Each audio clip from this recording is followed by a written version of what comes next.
بسم الله الرحمن الرحيم إن الحمد لله نحمده ونستعينه ونستغفره من يهده الله فلا مضل له ومن يضلل فلا هادي له وأشهد أن لا إله إلا الله وحده لا شريك له وأشهد أن سيدنا ونبينا وحبيبنا وشفيعنا وقرة أعيننا محمدا عبده ورسوله صلى الله تبارك وتعالى عليه وعلى آله وأصحابه وأزواجه وذريته وبارك وسلم تسليما كثيرا. أما بعد فأعوذ بالله من الشيطان الرجيم. بسم الله الرحمن الرحيم. قل يا عبادي الذين أسرفوا على أنفسهم لا تقنطوا من رحمة الله إن الله يغفر الذنوب جميعا إنه هو الغفور الرحيم. وقال تعالى: وأما من خاف مقام ربه ونهى النفس عن الهوى فإن الجنة هي المأوى. وقال النبي صلى الله عليه وسلم فيما يروي عن ربه: أنا عند ظن عبدي بي. سبحان ربك رب العزة عما يصفون وسلام على المرسلين والحمد لله رب العالمين. اللهم صل على سيدنا محمد وعلى آل سيدنا محمد وبارک وسلم. اللہ تعالیٰ نے انسان کو ایک ہی دل دیا ہے، اس لیے وہ ایک ہی چیز کو ایک وقت میں فوکس کر سکتا ہے. انسان ناقص ہے، ایک وقت میں مختلف سمتوں میں نہ دیکھ سکتا ہے نہ توجہ کر سکتا ہے. ایک جگہ دیکھے گا تو دوسری جگہ سے نظر کو ہٹانا پڑے گا، دوسری جگہ دیکھے گا تو پہلی جگہ سے نظر کو ہٹانا پڑے گا، دائیں دیکھے گا تو بائیں سے غافل ہوگا، بائیں دیکھے گا تو دائیں سے غافل ہو جائے گا. اس لیے زندگی گزارنے کے لیے انسان کے لیے ضروری ہے کہ وہ سب سے پہلے اپنی منزل کو متعین کرے. اگر وہ کہے گا یہ بھی ملے وہ بھی ملے، اس میں بھی کمال ہو اس میں بھی کمال ہو، تو کسی میں بھی کمال نہیں آئے گا. جو یہ بھی چاہے گا وہ بھی چاہے گا، اسے نہ یہ ملے گا نہ وہ ملے گا.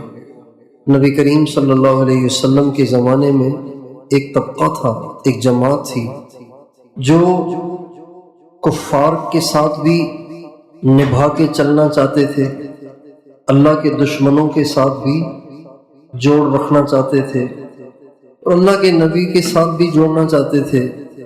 تو اللہ تعالیٰ ان کے بارے میں فرماتے ہیں: لا الہ ہؤلاء ولا الہ ہؤلاء مذبذبین بین ذالک لا الہ ہؤلاء ولا الہ ہؤلاء. یہ نہ ان کو راضی کر پائیں گے نہ ان کو راضی کر پائیں گے، اور ان کی مثال اس دھوبی کے کتے کی طرح ہوگی جو نہ گھر کا رہے گا نہ گھاٹ کا رہے گا. یہ منافقین کی جماعت تھی.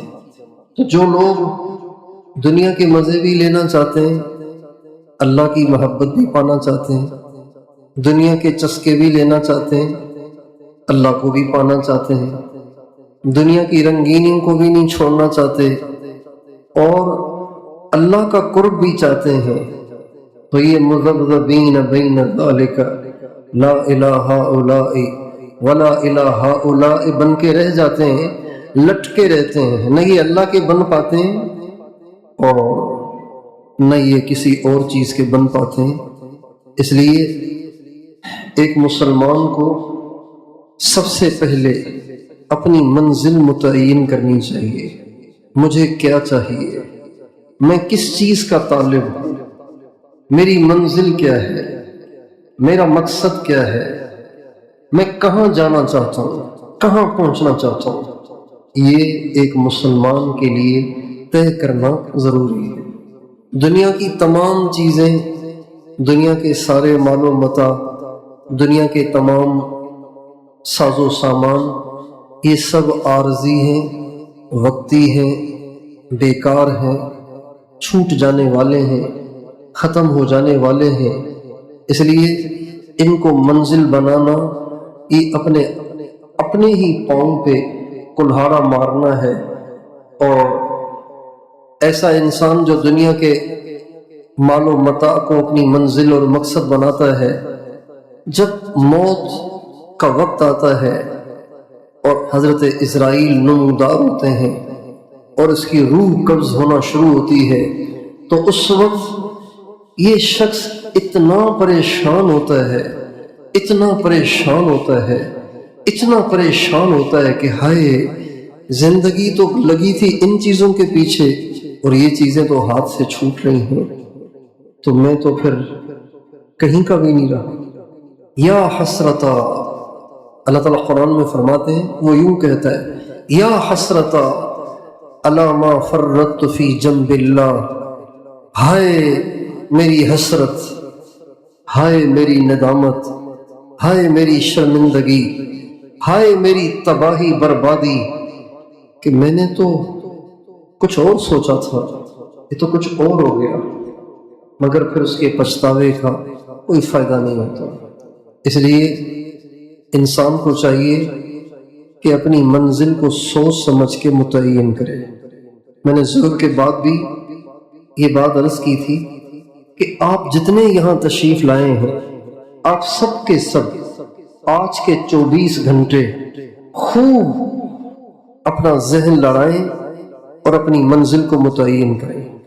جانا کہاں ہے یہ متعین کریں، یہ نہیں کہ کبھی ادھر جا رہے ہیں، کبھی ادھر جا رہے ہیں، کبھی ادھر جا رہے ہیں، کبھی ادھر جا رہے ہیں، کبھی ادھر جا رہے ہیں، کبھی ادھر جا رہے ہیں۔ ایسا آدمی کہیں بھی نہیں پہنچتا اور جذباتی نہیں۔ جیسے تبلیغ والے بیان کرتے ہیں نا، بولو کون تیار ہے، تو لفظ تیار ہے کو سن کے سارے ہی ہاتھ کھڑا کر لیتے ہیں۔ اچھا ان سے پوچھو کہ بھئی کس کام کے لیے، تو منہ دیکھتے ہیں، ایک دوسرے کا منہ دیکھ رہے ہوتے ہیں، پتہ نہیں کس کام کے لیے۔ آپ نے کہا تیار ہے، تو میں نے ہاتھ کھڑا کر لیا۔ جذباتی نہیں، سرسری نہیں، سوچ سمجھ کے۔ ابراہیم علیہ السلام نے جب حضرت اسماعیل علیہ السلام کو ایک طرف بٹھایا اور بٹھا کے ان کو خبر دی کہ ان کو وحی کے ذریعے سے انہیں ذبح کرنے کا حکم ہے، تو یہ نہیں فرمایا بولو تم تیار ہو کہ نہیں، یہ نہیں فرمایا، بلکہ فرمایا فانظر، غور کر اور سوچ سمجھ کر مجھے جواب دے کہ اب کیا کرنا چاہیے۔ انی ارا فی المنام انی اذبحک فانظر ماذا تری، اچھی طرح سوچ سمجھ کے پھر جواب دینا، جذباتی فیصلہ نہیں سنانا، سرسری فیصلہ نہ کرنا، اچھی طرح سوچ سمجھ کے فیصلہ کرنا۔ تو یہ آیا ہوا مجمع سب سے پہلے اپنی منزل متعین کرے، مجھے کیا چاہیے، یہیں کی رنگینیاں چاہیے، یہیں کے مزے چاہیے، یہیں کے چسکے چاہیے، یہیں کی شہوتیں چاہیے، یہیں کی خواہشات چاہیے، یا کچھ اور چاہیے، یہ پہلے متعین کریں، منزل متعین کریں، اور پھر اس منزل کو جو راستہ جاتا ہے آنکھوں پہ کھوپا لگا کے اس منزل پہ چلنا شروع کریں۔ کھوپا سمجھتے ہیں؟ کھوپا پہلے ٹانگے ہوتے تھے، ٹانگے، گھوڑا ہوتا تھا، اس کے پیچھے ایک ریڑھا ہوتا تھا، اس پہ لوگ بیٹھتے تھے۔ وہ جو گھوڑا ہوتا تھا اس کی آنکھوں پہ یہاں پہ چمڑے کے ایک کور سے ہوتے تھے، کور، وہ یہاں لگا دیتے تھے۔ اسی طرح ہمارے یہاں میرے چچا کا ایک کولو ہوتا تھا، کولو کو سندھی میں کہتے ہیں گھاؤں، کولو، جس میں تیل نکالتے ہیں، تو اس میں اونٹ بھی باندھتے ہیں، بیل بھی باندھتے ہیں، گدھا بھی باندھتے ہیں۔ تو وہ جو بیل یا گدھا یا اونٹ باندھتے تھے اس کی آنکھوں پہ کھوپا لگا دیتے تھے یوں، تو اس کو نظر نہیں آتا تھا، بس وہ اپنے محور میں گھومتا تھا۔ کھوپا اس لیے لگاتے تھے کہ اگر وہ ادھر دیکھے گا تو کہے گا کہ بھئی میں نے تو ادھر بھی جانا ہے، ادھر بھی جانا ہے، اس لیے کھوپا لگا دیتے تھے تاکہ بس جہاں یہ جو اس کے پیچھے لکڑی لگی ہوئی ہے وہاں جہاں اس کو یہ لے کے جاتی رہے وہیں گھومتا رہے، سارا دن وہ گدھا اور بیل اور اونٹ چکر لگاتا تھا، جب اس کا کھوپا ہٹتا تھا تو پتہ چلتا تھا میں تو وہیں ہوں۔ تو سب سے پہلا کام اپنی منزل کی تعیین، مجھے کیا چاہیے، میں کس کو پانا چاہتا ہوں۔ پیسہ چاہیے تو اس کے لیے ایک الگ راستہ ہے، شہرت اور عہدہ چاہیے اس کے لیے الگ راستہ ہے، اللہ چاہیے، اللہ کی رضا چاہیے، اگر آپ کی یہی خواہش ہے اور یہی دل کا ارمان ہے اور یہی دل کی چاہت ہے کہ بس ہر قیمت میں مجھ سے میرا اللہ راضی ہو جائے، بس اللہ راضی ہو جائے بس مجھ سے، اگر یہ منزل تشخیص کر لی ہے اور اس کو متعین کر لیا ہے تو پھر اس کا ایک راستہ ہے اور اسی ہی پہ چلنا ہے، نہ اسے ادھر جانا ہے نہ اسے ادھر جانا ہے۔ اور صحیح انتخاب وہ کر سکتا ہے جو اپنے سامنے جتنے آپشن ہیں ان سب کی حقیقت کو جانتا ہو۔ بھئی یہ بھی کپڑا ہے، یہ بھی کپڑا ہے، یہ بھی کپڑا ہے، آپ کو کون سی ویرائٹی چاہیے؟ اگر جاننے والا ہوگا تو وہ تو متعین کرے گا، نہیں بھئی یہ تو واشنگ ویئر ہے، گرمی میں بہت تپے گا، یہ مجھے نہیں چاہیے، مجھے تو سوتی چاہیے۔ اور اگر اناڑی ہوگا تو وہ کہے گا اس میں ذرا چمک زیادہ ہے، یہ دے دو۔ تو منزل کی تعیین ضروری ہے، اور منزل کی تعیین صحیح وہ کر سکے گا کہ جس کو معلوم تو ہو نا کہ کس چیز کی حقیقت کیا ہے۔ ہمارے زمانے میں اس وقت جو چیزیں منزل بنی ہوئی ہیں میں وہ گنوا دیتا ہوں۔ یہ جو 15 سے لے کے اوپر تک کی عمر ہے، 25 چلے جاؤ، 30 چلے جاؤ، 35 چلے جاؤ، 40 تک چلے جاؤ، اور اب تو حال یہ ہے کہ اس سے اوپر بھی یہی حال ہے۔ اس منزل، اس عمر کے لوگوں کی جو سب سے بڑی خواہش ہے نا، سب سے بڑی جو خواہش ہے وہ حسن پرستی ہے، حسین لوگوں کے ساتھ تعلقات ہیں، خوبصورت لوگوں کے ساتھ تعلقات ہیں، حسین چہروں کو دیکھنا ہے، حسین لوگوں کے ساتھ تعلقات کو بڑھانا ہے، جائز ناجائز ہر طریقے سے۔ دنیا کی منڈی میں جس چیز کے گاہک سب سے زیادہ ہیں ان میں سے ایک یہ بھی ہے، اس کی مانگ سب سے زیادہ ہے۔ اس وقت دنیا کی منڈی میں جس چیز کی سب سے زیادہ مانگ ہے، جس چیز کی سب سے زیادہ بکری ہے، وہ حسین چہرے ہیں، حسین لوگ ہیں، خوبصورت لوگ، چاہے مرد ہوں، چاہے عورتیں ہوں، چاہے لڑکے ہوں، چاہے لڑکیاں ہوں۔ اگر ہماری پبلک کے سینوں کو چیر کے دیکھا جائے تو دل بھرے پڑے ہیں حسینوں کی محبت سے۔ یہ ایک آپشن ہے، یہ منزل ہے۔ اگر یہ منزل ہے تو اس کا ایک راستہ ہے، مگر اس منزل کی اینڈ کیا ہے، انجام کیا ہے، انتہا کیا ہے؟ سوائے ذلت کے، سوائے بے سکونی کے، سوائے بدنامی کے، سوائے خواری کے، اور سوائے دنیا اور آخرت کی بربادی کے، اس کا کوئی انجام نہیں۔ اور ایک آپشن، ایک چیز جس کی منڈی میں بہت مانگ ہے، وہ شہرت ہے، مشہور ہونا ہے۔ جب سے یہ سوشل میڈیا آیا ہے تب سے یہ شہرت کا جو مرض ہے وہ بہت بڑھ گیا ہے۔ ہر آدمی چینل بنا رہا ہے، ہر آدمی چینل بنا رہا ہے، ہر آدمی چینل بنا رہا ہے، ہر آدمی چینل بنا رہا ہے۔ اپنے ایمان کی اتنی فکر نہیں جتنے اپنے سبسکرائبر بڑھانے کی فکر ہے، اپنے پیٹ کی بھی اتنی فکر نہیں جتنے اپنے فالوور بڑھانے کا شوق ہے۔ ویڈیو اپلوڈ کرتے ہیں، بار بار چیک کرتے ہیں کتنے ویوز ہو گئے، کتنے ویوز ہو گئے، کتنے ویوز ہو گئے، کتنے ویوز ہو گئے۔ ویوز کم ہو تو ڈپریشن میں جا رہے ہیں، ویوز زیادہ ہو تو کپڑوں سے باہر آ رہے ہیں۔ یہ آج کی نوجوان نسل، چھوٹے بڑوں سب کی ایک منزل بن چکی ہے۔ اس کو بھی دیکھ لیجئے، اگر آپ کے سبسکرائبر ملینز میں ہو گئے، million, 10 million, 12 million, 14 million, 20 million بھی ہو گئے، میرا خیال ہے ہمارے ملک میں 20 ملین سے زیادہ کسی کے سبسکرائبر نہیں ہے، کسی کے فالوور نہیں ہے۔ سب سے زیادہ جو مشہور ترین چینل ہیں ان کے بھی 14 ملین ہیں، 15 ملین ہیں، 17 ملین ہوں گے زیادہ سے زیادہ، اس سے زیادہ نہیں۔ اگر آپ کے ملین 40، آپ کے سبسکرائبر اور فالوور 40 ملین ہو جائیں، 100 ملین ہو جائیں اور ساری دنیا ہی آپ کی فالوور ہو جائے، اس کا انجام کیا ہے؟ اس کی اینڈ کیا ہے؟ اس کی انتہا کیا ہوگی؟ کیا جس کے سبسکرائبر زیادہ ہوں، جس کے فالوور زیادہ ہوں اور جس کو دیکھنے والے زیادہ ہوں، جس کو چاہنے والے زیادہ ہوں، کیا اس کو موت نے نہیں آنا ہوتا؟ کیا اس نے قبر کی مٹی میں مل کے مٹی نہیں ہو جانا ہوتا؟ کیا اس نے بھول بھلائیاں نہیں ہو جانا؟ کیا اس نے ایک دن سب کچھ کو چھوڑ چھاڑ کے جا کے تہے خاک دفن نہیں ہو جانا؟ ملے خاک میں اہل شان کیسے کیسے، زمین کھا گئی آسماں کیسے کیسے، ملے خاک میں اہل شان کیسے کیسے، زمین کھا گئی آسماں کیسے کیسے، مکی ہو گئے لامکاں کیسے کیسے،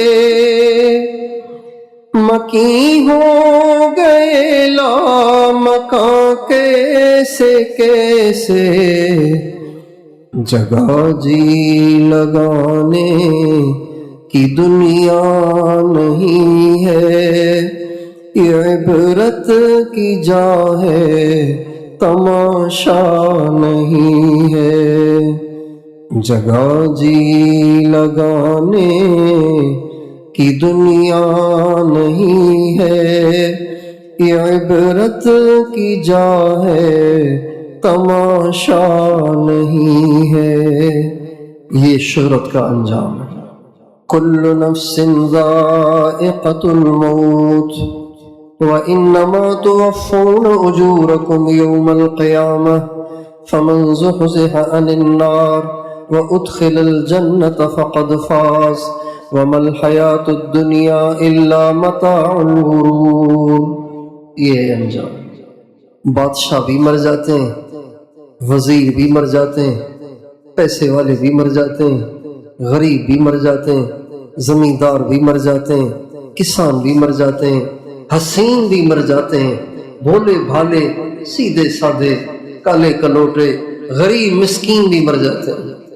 اجل نے نہ کسرا ہی چھوڑا نہ دارا، اسی سے سکندر صفات بہارا۔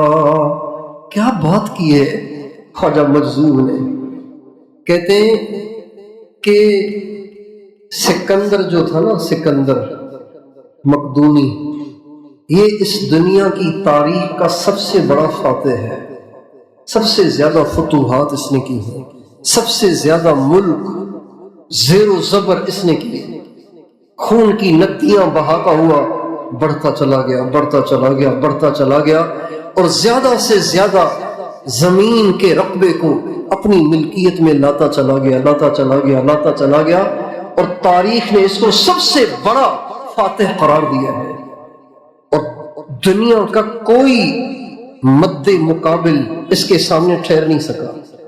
جو لشکر آیا زیر ہوا، جو لشکر آیا مغلوب ہوا، جو لشکر آیا شکست کھا گیا۔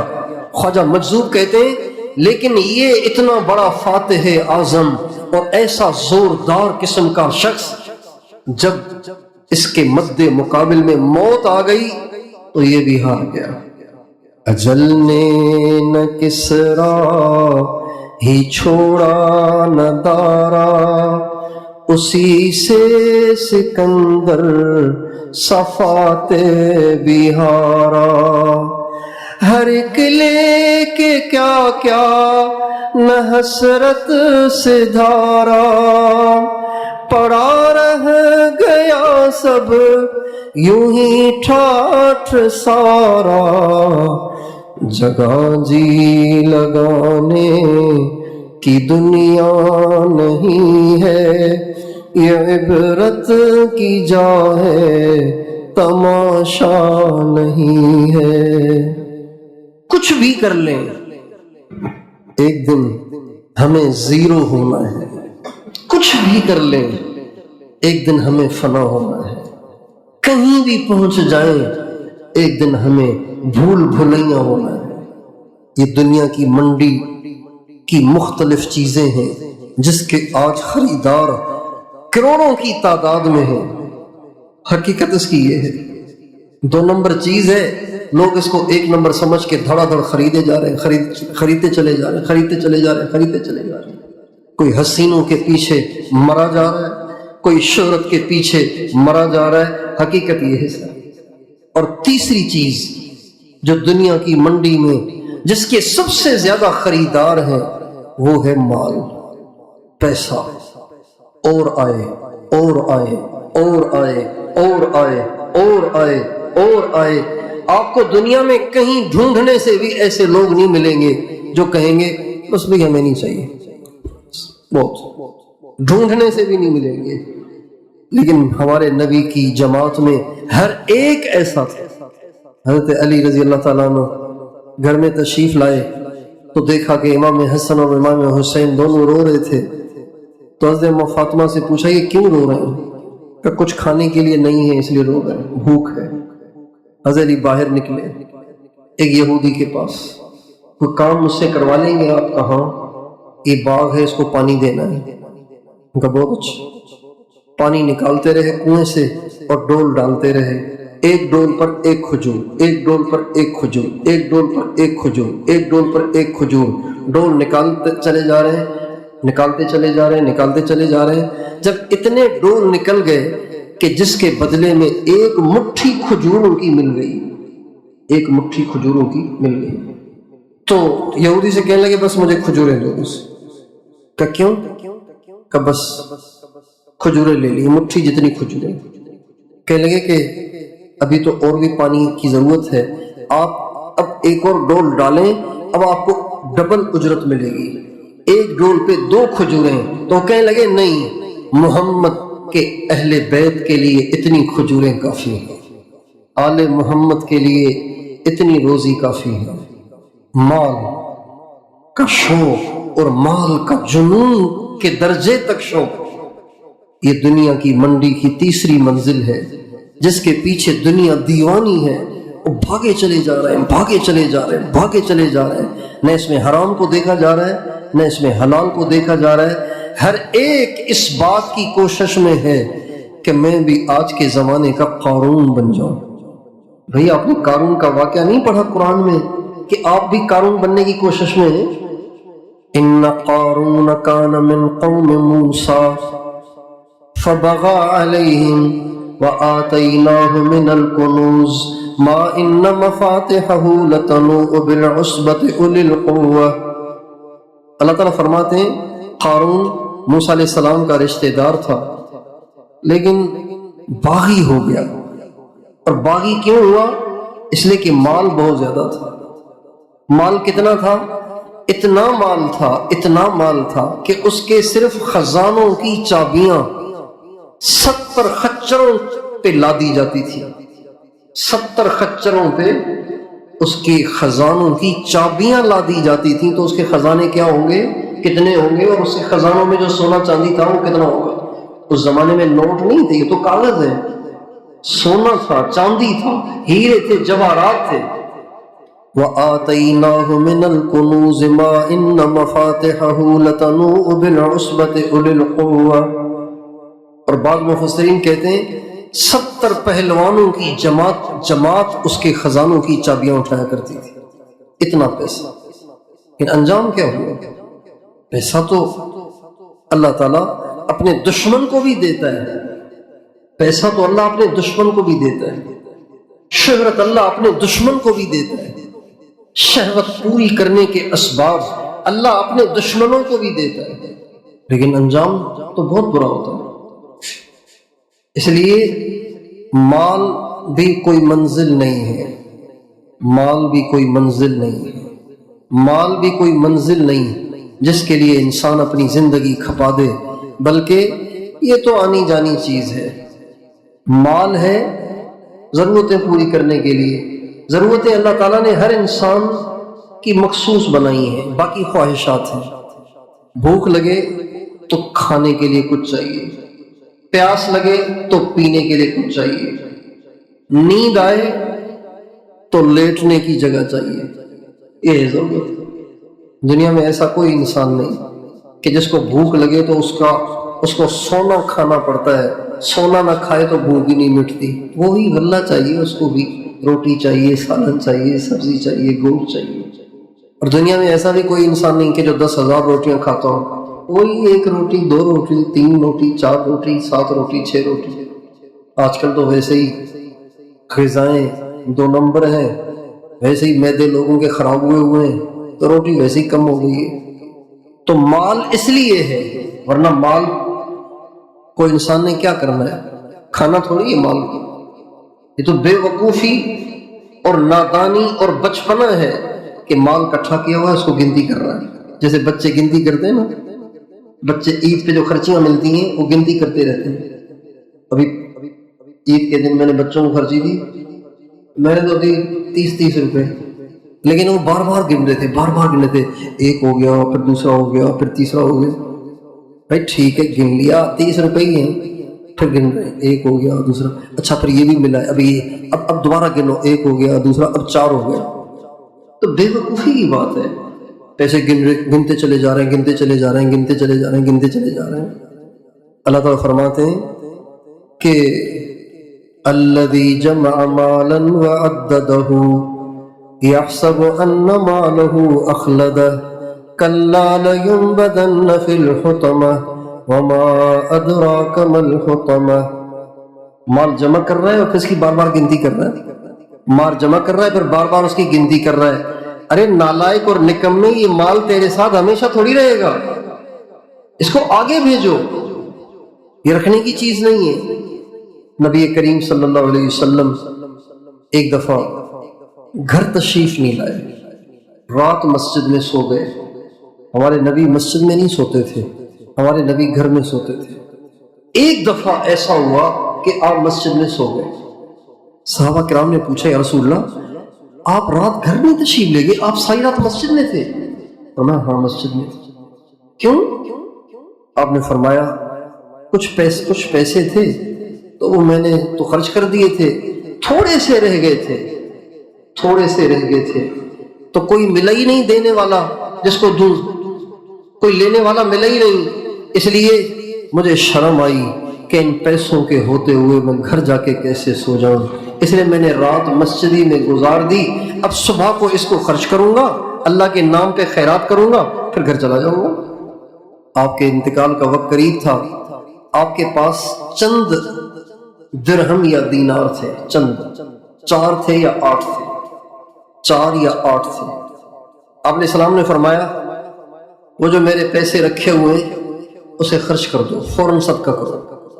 لیکن آپ کی طبیعت ایسی تھی کہ سارے کے سارے اسی ٹینشن میں تھے۔ پھر آپ پہ غنودگی آ گئی، پھر آپ کو ہوش آیا، بھئی وہ پیسے خرچ کر دیے کہ جی کر دیں گے۔ پھر آپ پہ غشی آ گئی، پھر کچھ دیر کے بعد فرمایا بھئی وہ پیسوں کا کیا ہوا؟ کدی خرچ کر دے، فرمایا ادھر لاؤ۔ آپ نے خود منگوائے وہ پیسے، منگوائے، اور وہ پیسے منگوا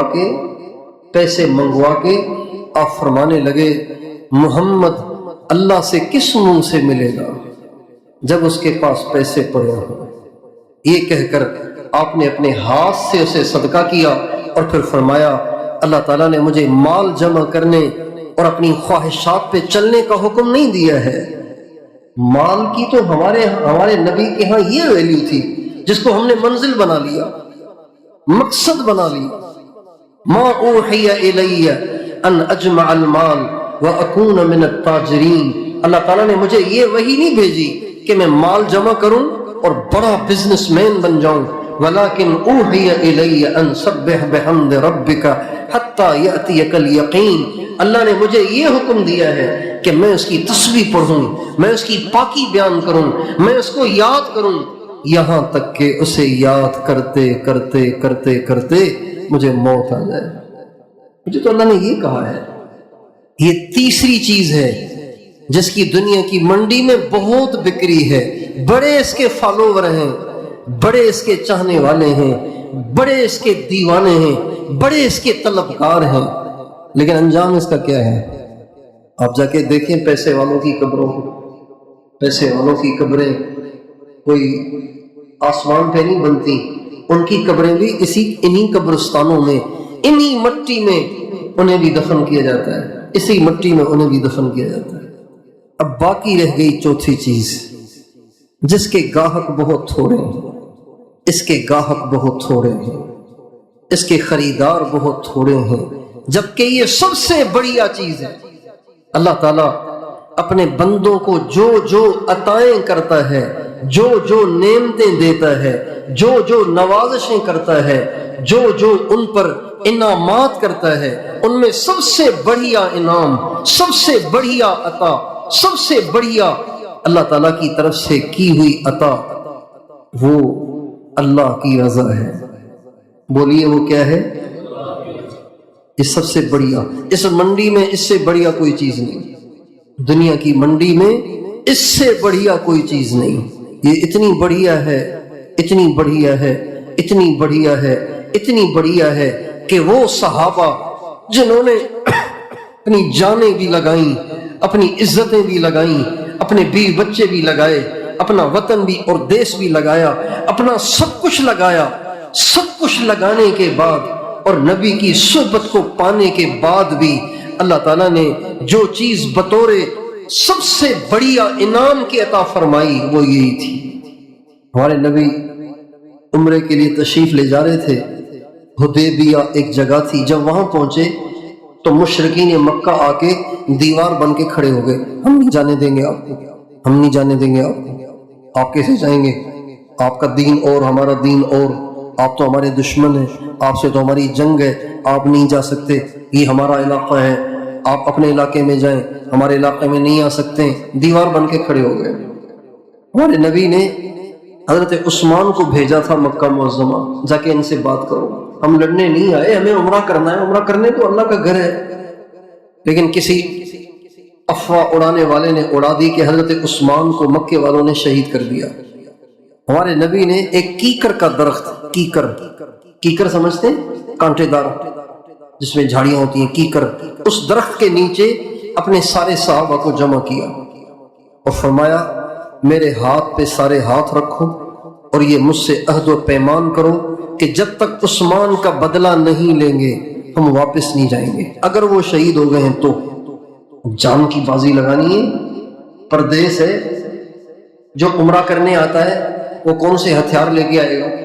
جو عمرہ کرنے آئے گا وہ کون سا لشکر لے کے آئے گا؟ عمرہ کرنے والا تو عمرے کے حساب سے آئے گا، یہ تو عمرہ کرنے آئے تھے۔ اب ادھر جنگ کا ماحول بن رہا ہے اور اللہ کے نبی سر دھڑ کی بازی لگانے کا وعدہ لے رہے ہیں، اور وہ بھی اپنے مبارک ہاتھ پہ ہاتھ رکھوا کر۔ بہت بڑی آزمائش تھی۔ حضرات صحابہ کرام رضی اللہ عنہم اجمعین سب کے سب نے اللہ کے نبی کے مبارک ہاتھ پہ ہاتھ رکھ کر یہ عہد و پیمان کیا۔ ابھی اس کو کہتے ہیں بیعت، ہاتھ پہ ہاتھ رکھ کے کوئی عہد و پیمان کرنا، اس کو کہتے ہیں بیعت۔ اللہ تعالیٰ کو صحابہ کا یہ عمل پسند آیا، اور اس عمل کے پسند ہونے پر جو انعام اللہ نے ان کو دیا نا، وہ یہ نہیں دیا چلو بس اب تم سب جب واپس جاؤ گے نا مدینے تو تمہارے گھر سونے چاندی کے بن چکے ہوں گے اور تمہیں روزگار کی کبھی کوئی پریشانی نہیں ہوگی، روزگار کی کبھی کوئی پریشانی نہیں ہوگی۔ یہ نہیں دیا اللہ نے انعام۔ اللہ نے انعام کیا دیا؟ لقد رضی اللہ عن المؤمنین اذ یبایعونک تحت الشجرة فعلم ما فی قلوبهم فانزل السکینة علیہم واثابهم فتحا قریبا۔ میرے نبی تیرے صحابہ کے جوش اور جذبے سے اور تیری اطاعت سے مجھے اتنی خوشی ہوئی ہے کہ آج میں انہیں اپنے راضی ہونے کی بشارت دیتا ہوں۔ میں راضی ہوں، لقد راضی ہو گیا ہوں، میں ان سے راضی ہو گیا۔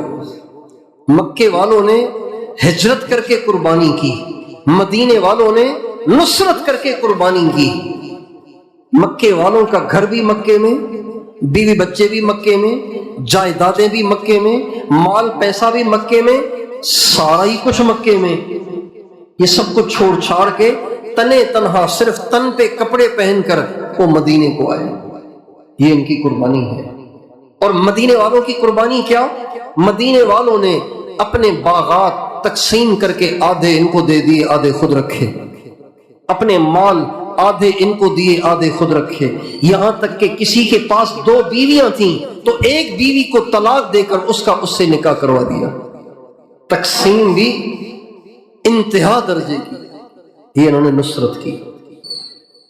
تو مکے سے آنے والے مہاجرین کی بھی انتہا درجے کی قربانی اور مدینے والوں کی بھی انتہا درجے کی قربانی، لیکن ان دونوں انتہا درجے کی مثالی قربانیوں پہ اللہ دے کیا رہے ہیں؟ اللہ دے کیا رہے ہیں؟ والسابقون الاولون من المہاجرین والانصار والذین اتبعوہم بإحسان رضی اللہ عنہم ورضوا عنہ۔ ان مہاجرین کی ہجرت کے عوض میں اور ان انصار کی نصرت کے عوض میں جو ان کو انعام دیتا ہوں وہ یہ ہے کہ اب میں ان سے راضی ہو گیا ہوں، اب میں ان سے راضی ہوں، اب میں ان سے ناراض نہیں ہوں گا کبھی، میں ان سے خوش ہوں۔ حضرت عبداللہ ذوالبجادین ہمارے نبی کے ایک صحابی ہیں، ان کے والد فوت ہو گئے، چچا نے ان کو پالا، یہ مسلمان ہو گئے، چچا دشمن ہو گیا، کپڑے اتار کے ننگا بھیج دیا۔ نکلتے وقت ماں نے دیکھا تو ایک چادر دے دی، اس کے 2 ٹکڑے کیے، ایک ٹکڑا نیچے باندھ دیا، ایک ٹکڑا اوپر باندھ دیا، اور اللہ کے نبی کی خدمت میں آ کے حاضر ہو گئے، یا رسول اللہ سب کچھ چھوڑ چھاڑ کے آپ کی محبت میں آ گیا ہوں۔ آپ نے فرمایا بیٹھ جاؤ یہیں پہ۔ چنانچہ وہ اکثر حضور کے دروازے پہ پڑے رہا کرتے تھے اور زور زور سے ذکر کرتے تھے، ذکر جہری کرتے تھے، زور زور سے ذکر کرتے تھے۔ حضرت عمر رضی اللہ عنہ نے ایک دفعہ ان کو چلا چلا کے ذکر کرتے دیکھا تو انہوں نے کہا یا رسول اللہ یہ دکھاوا کرنے والا تو نہیں ہے؟ آپ نے فرمایا نہیں، یہ دکھاوا کرنے والا نہیں، یہ اوابین میں سے ہے، یہ بہت بڑے بزرگوں میں سے ہے، یہ اللہ کی محبت میں ایسا بے خود ہے کہ یہ اپنی آواز کو پست کر ہی نہیں سکتا، اس لیے اس کو چھوڑ دو، اس کو ایسے ہی ذکر کرنے دو۔ غزوہ تبوک میں حضرت عبداللہ بن مسعود کہتے ہیں اچانک رات کو مجھے روشنی نظر آئی تو میں گیا، روشنی ہے کیا ہے وہاں پہ، گیا تو اللہ کے نبی کھڑے ہوئے ہیں اور حضرت ابو بکر حضرت عمر بھی کھڑے ہوئے ہیں، ایک قبر کھدی ہوئی ہے اور اللہ کے نبی خود اس قبر میں اترے ہوئے ہیں، اور حضرت ابو بکر حضرت عمر سے فرما رہے ہیں لاؤ اپنے بھائی کو میرے قریب کرو، لاؤ اپنے بھائی کو میرے قریب کرو۔ کہتے ہیں میں قریب ہوا تو وہ حضرت عبداللہ ذوالبجادین کی لاش تھی، ان کا جسم مبارک تھا۔ اللہ کے نبی نے حضرت ابو بکر صدیق اور حضرت عمر سے حضرت عبداللہ ذوالبجادین کی لاش کو لیا، اپنی گود میں لیا اور اپنے ہاتھوں سے اسے قبر میں لٹایا، اور پھر آپ نے ان کے سرانے کھڑے ہو کے کہا اے اللہ میں اس سے راضی ہوں، تو بھی اس سے راضی ہو جا، اے اللہ میں اس سے راضی ہوں، تو بھی اس سے راضی ہو جا۔ حضرت عبداللہ بن مسعود کہتے ہیں اس دن بڑی تمنا ہوئی کہ اے کاش یہ لاش عبداللہ کی نہیں عبداللہ بن مسعود کی ہوتی۔ اس دن بڑا رشک ہے عبداللہ ذوالبجادین کو، اے اللہ میں اس سے راضی ہوں، تو بھی اس سے راضی ہو جا۔ یہ چوتھی چیز ہے جس کو دنیا میں کمایا جا سکتا ہے، دنیا میں اپنی شہوتیں بھی پوری کی جا سکتی ہیں، حسینوں سے تعلقات بنا کر اور یاریاں لگا کر اور بدنگاہی کر کے اور ڈرامے اور فلمیں دیکھ کر لڑکیوں سے تعلقات بنا کے اور برائی بدکاری میں بھی زندگی کو گزارا جا سکتا ہے، اور شہرت کا طالب بن کر اپنے فالوور بھی بڑھائے جا سکتے ہیں، اور مال کا دیوانہ ہو کر حرام حلال طریقے سے مال بھی بہت سا اکٹھا کیا جا سکتا ہے، اور اللہ پاک کی رضا کو بھی پایا جا سکتا ہے۔ وہ تینوں چیزیں بیکار ہیں ان کا انجام بہت بڑا ہے، اور اللہ پاک کی رضا وہ دولت ہے، وہ انعام ہے، جسے مل گئی اسے پھر کسی اور چیز کی حاجت نہیں۔ اللہ جسے مل جائے اسے اور کیا چاہیے بھائی اللہ جسے مل جائے، اللہ جس سے راضی ہو جائے اور اسے کیا چاہیے؟ اب اس کے خریدار آپ دیکھیں کتنے ہیں، اس کے خریدار دیکھیں کتنے ہیں، اس کے خریدار ہیں کہاں؟ اس کے خریدار ہیں کہاں؟ نمازی بھی تو اس کے خریدار نہیں ہے نا، نمازی بھی تو نمازیں اس کو راضی کرنے کی نیت سے تو بہت ہی تھوڑے پڑتے ہوں گے، اس چیز کے خریدار کتنے ہیں؟ اس لیے میرے دوستو، ہم اور آپ اپنی منزل متعین کریں، مجھے کیا چاہیے؟ مجھے بھی یہی شہوتیں پوری کرنی ہیں، مزے لینے ہیں، دیکھنے کے مزے، کرنے کے مزے، سننے کے مزے، چھونے کے مزے یہ لینے ہیں، یا واہ کے مزے لینے ہیں، شہرت کے مزے لینے ہیں، یا مال بڑھا کر مال کی کثرت کے مزے لینے ہیں، یا پھر مجھے اللہ کی رضا کو پانے کے مزے لینے ہیں؟ یہ فیصلہ کرنا پڑے گا، یہ نہیں کہ کبھی ادھر کبھی ادھر، کبھی ولی گھڑی میں بھوت گھڑی میں ولی، گھڑی میں بھوت گھڑی میں ولی، کبھی بزرگ بن جاتا ہے اور کبھی فاسق فاجر ہو جاتا ہے، کبھی دنیا کا طالب بن جاتا ہے، کبھی اللہ کا طالب بن جاتا ہے، کبھی پیسے کا طالب بن جاتا ہے، کبھی اللہ کا طالب بن جاتا ہے، کبھی شہرت کا طالب بن جاتا ہے، کبھی اللہ کا طالب بن جاتا ہے۔ میرے دوستو، اللہ پاک ہر وقت میرے اور آپ کے دل پہ ٹک ٹکی باندھے ہوئے ہیں، اس کے دل میں کس چیز کی خواہش ہے؟ ان اللہ لا ينظر الى صورکم ولا الى اموالکم ولكن ينظر الى قلوبکم واعمالکم۔ اللہ تعالیٰ تمہاری شکلوں کو نہیں دیکھتے ہیں، تمہارے مال کو نہیں دیکھتے ہیں، اللہ تمہارے دل کو دیکھتے ہیں۔ تمہارے اعمال، دل میں کیا دیکھتے ہیں؟ اللہ یہی دیکھتے ہیں کہ یہ چاہتا کیا ہے۔ یہ مشہور ہونا چاہتا ہے، مالدار بننا چاہتا ہے، جو حسین اس کے پاس سے گزر گیا ہے یہ اس کو پانا چاہتا ہے، اس کو گلے لگانا چاہتا ہے، اس سے اپنی خواہش کو پوری کرنا چاہتا ہے، یا یہ مجھے چاہتا ہے؟ یہ کیا چاہتا ہے؟ کوئی تجھ سے کوئی کچھ مانگتا ہے، میں تجھ سے تجھی کو خدا مانگتا ہوں۔ کوئی تجھ سے کوئی کچھ مانگتا ہے، میں تجھ سے تجھی کو خدا مانگتا ہوں۔ کوئی مجھ سے پوچھے میں کیا چاہتا ہوں، میں اپنے خدا سے خدا چاہتا ہوں۔ وہ ہو جائے میرا، میں ہو جاؤں اس کا، یہی رات دن میں دعا مانگتا ہوں۔ نہ یہ چاہتا ہوں نہ وہ چاہتا ہوں، میں اپنے خدا سے خدا چاہتا ہوں۔ تو یہ آیا ہوا سارا مجمع اپنی منزل کو متعین کرے، میں کیا چاہتا ہوں، اور کچھ نہ چاہیں، صرف اللہ چاہیں۔ کیا چاہیں؟ بولیے، کیا چاہیں؟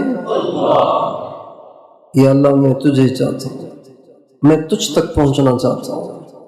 مجھے نہیں چاہیے پیسہ، مجھے نہیں چاہیے شہرت، مجھے نہیں چاہیے یہ پیشاب اور پاخانے اور گندگی اور بدبو سے بھرے ہوئے حسین چہرے، مجھے نہیں چاہیے، مجھے تو چاہیے۔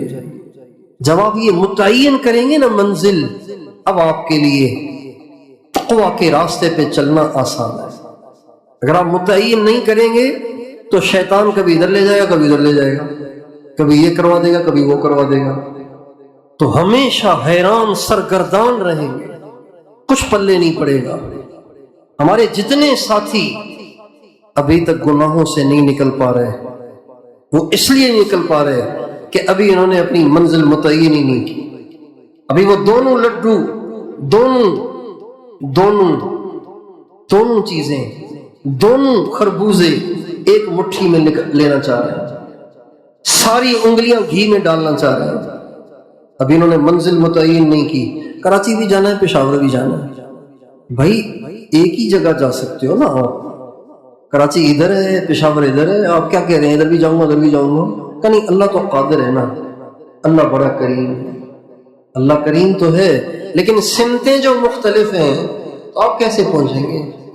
بار بار اس بات کو کہیں، یا اللہ مجھے آپ چاہیے، میں آپ کو راضی کرنا چاہتا ہوں، بار بار کہیں، اس سے آپ کی منزل متعین رہے گی، شیطان آپ کا رخ تبدیل نہیں کر پائے گا۔ جو لوگ یہاں سے باہر ملک کمانے جاتے ہیں اور وہاں جا کے لڑکیوں میں بدکاری میں، برائی میں، شراب میں، زنا میں، برائی میں مبتلا ہو جاتے ہیں تو وہ بھول جاتے ہیں کہ ہم کس لیے آئے تھے۔ لیکن اگر وہ یاد رکھا کریں نا کہ میری ماں ہے پیچھے بوڑھی بیمار، جس کے پاس دوائی کے پیسے بھی نہیں ہوتے، اس نے ادھر ادھر سے پیسے کر کرا کے مجھے ویزا لگوا کے دیا ہے، اب میں یہاں سے پیسے کماؤں گا تو میری ماں کی دوائی کا انتظام ہوگا، میرے چھوٹے چھوٹے بھائی بہنوں کو کھانے کو روٹی مل پائے گی، تو میں تو کمانے کے لیے آیا ہوں یہاں پہ، کہ میں یہاں ان چکروں میں پڑ گیا تو کمائے گا کون؟ اگر یہ بار بار اپنے اس مقصد کو دہرائے گا تو پھر یہ لگا رہے گا، ورنہ برائی کا ماحول اس کو کہیں اور لے جائے گا۔ اس لیے یہاں سے اپنی منزل کو متعین کر کے جائے، مجھے صرف اللہ چاہیے۔ دنیا کے کسی حسین پہ اگر دل آ گیا ہے تو آپ تصور کیجئے اگر وہ مل بھی گیا پھر کیا ہوگا؟ پھر کیا اس کا رنگ نہیں بدلنا؟ کیا اس کے چہرے پہ جھریوں نے نہیں آنا؟ کیا اس پہ بیماریوں نے نہیں آنا؟ کیا اس پہ بڑھاپے نے نہیں آنا؟ کیا اس نے موت کا شکار نہیں ہونا؟ کیا اس نے مٹی میں دفن نہیں ہونا؟ تو اپنی منزل متعین کر لی آپ حضرات نے؟ بتائیے، فانظر ماذا ترى، سوچ سمجھ کے منزل متعین کریں، جذباتی نہیں، بیان سے متاثر ہو کر نہیں، سوچ سمجھ کے جب منزل متعین کریں گے تو پہنچنا آسان، دوڑ لگانا آسان، کوشش کرنا آسان، اور اس منزل کو پانے میں پھر آپ کو خواہشات سے دستبردار ہونا پڑے گا، اپنی خواہشات کو کچلنا پڑے گا، اپنے نفس کی مخالفت کرنی پڑے گی، روز اپنے نفس سے جہاد کرنا پڑے گا، جنگ کرنی پڑے گی۔ آپ کا نفس ہر وقت آپ سے برسرے پیکار رہے گا، آپ کو مجبور کرے گا، آپ کو پریشرائز کرے گا، اور آپ کو ایسا کر دے گا کہ آپ کہیں گے کہ اگر یہ گناہ نہیں کیا تو پتہ نہیں کیا ہو جائے گا، ایسا کر دے گا۔ یہ جنگ ہے، یہ جہاد ہے، یہ جہاد کرنا پڑے گا۔ میں نے زور کے بعد بھی سنایا، ہمارے استاد صاحب جب ہم داخل ہوئے رائے میں پڑھنے کے لیے تو اس وقت رائے میں بہت مجاہدہ تھا، تو ہمارے استاد صاحب ہمیں ایک شعر بار بار سناتے تھے ہمیں چیک کرنے کے لیے، یہ وفا کوئے جانا، یہ قدم قدم بلائیں، جنہیں زندگی ہو پیاری وہ یہیں سے لوٹ جائیں۔ اگر محبوب تک پہنچنا ہے تو پھر یہاں تو قدم قدم پہ بلائیں ہیں، آزمائشیں ہیں، مصیبتیں ہیں، قدم قدم پر ساری جھیلنے کے لیے تیار تو چلتے رہو، اور اگر ہمت نہیں ہے تو خام خواہ آگے جا کر خواری سے بہتر ہے یہیں سے واپس جاؤ۔ یہ وفائے کوئے جانا، یہ قدم قدم بلائیں، جنہیں زندگی ہو پیاری وہ یہیں سے لوٹ جائیں۔ ہر سمت جھاڑیاں ہیں، ان سب سے دامن بچا کے گزرنا ہے۔ گندے پانی کا سیلاب ہے، اپنے دامن کو بچا کے گزرنا ہے، تو اللہ کو منزل بنائیں گے انشاءاللہ۔ سوچ سمجھ کے طے کریں، اور پھر جو راستہ بتایا جائے اس پہ چلنا شروع کریں، چلتے جائیں، چلتے جائیں، آپ کو پوری امانت داری کے ساتھ اللہ تعالیٰ تک پہنچنے کا راستہ بتایا جائے گا. آپ چلیں گے اور پہنچیں گے، بشرطے کہ آپ نے اس منزل تک پہنچنے کا عزم کر رکھا. اور جن جن چیزوں کے دل میں شوق پیدا ہو گئے ہیں اس سے توبہ کر لیں، سچی توبہ کر لیں. یا اللہ مجھے اب تک تو اس چیز کا شوق تھا، تو میں نے بہت سوچا ہے، اس کا انجام تو کچھ نہیں ہے، بس میں آج توبہ کرتا ہوں. یا اللہ مجھے یہ بھی دیوانگی تھی، لیکن آج میں نے سوچا ہے اس کا انجام کیا ہے، کچھ بھی نہیں، بس میں توبہ کرتا ہوں. اور اگر کوئی جنون کی حد تک کسی ایسے عذاب میں مبتلا ہے، کسی ایسی مصیبت میں مبتلا ہے، تو اسے چاہیے کہ روزانہ کم از کم 300 دفعہ، اللہ تعالیٰ توفیق دے تو 500، اللہ تعالیٰ اور توفیق دے تو 1000 مرتبہ روزانہ اس کا تکرار کرے. لا الہ الا اللہ، لا مطلوب الا اللہ، لا الہ الا اللہ، لا مطلوب الا اللہ، لا الہ الا اللہ، لا محبوب الا اللہ، لا الہ الا اللہ، لا محبوب الا اللہ. اس کا تکرار کرے. اگر کوئی کسی ایسے عذاب میں مبتلا ہے تو وہ ہر کوئی نہیں، عشق مجازی میں مبتلا ہے، پیسے کے شوق میں دیوانگی کی حد تک مبتلا ہے، حسینوں کو دیکھنے کا نشہ لگ گیا ہے اسے، شہرت کا نشہ لگ گیا ہے اسے، تو یہ شروع کر لو. لا محبوب الا اللہ، لا مطلوب الا اللہ، لا الہ الا اللہ. انشاءاللہ اس کی برکت سے اس کی منزل بدل جائے گی. تیار ہیں انشاءاللہ؟